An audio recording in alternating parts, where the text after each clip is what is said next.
Hey everyone, back again, and today we're going to look at how we embed audio in the form of a MP4 and video into our Storymaps for a fieldwork report.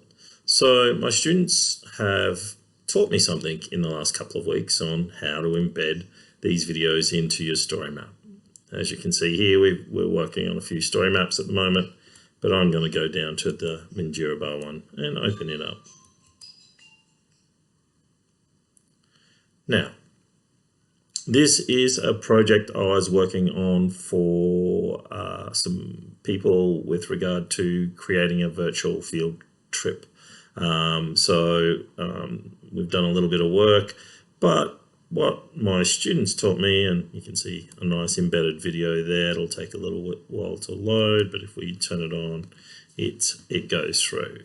Now, if we go down here, we can see that we've got a swipe map, but what my students taught me was that we can embed a video into this. And if I browse my files, what I can go to, I should have had this prepared, but let's go and have a look at video and audio recording. Now, audio, I've created some audio. This young gentleman was good enough to provide us with interviews during our field trip at North Stradbroke Island. It's quite long, but what the students did was they clipped out the interesting bit of it and they created an audio MP4. Now, I've done a little bit more sophisticated job. What I've done is I've put his image and I can add a caption.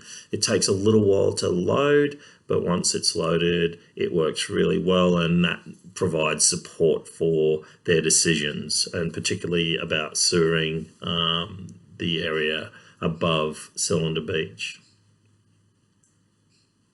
And once it loads, you can play it and it'll sit in there, and that's where you have it sitting. So if I turn that on. Well, I can't understand what the council's doing here, because when we had their meeting with them and they told us about the sewering, it's a little bit technical, but most sewer... So you can see very supportive. Now, the next thing that we're going to add is, and this was really clever by my students as well. So we'll go back and using the OBS that I showed the other day, they created a drone.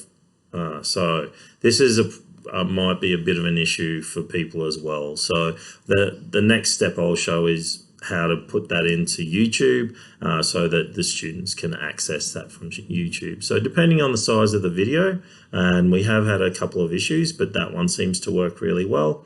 That's one way to add most sewers work on. So really helpful. Hope that helps. Talk to you next time.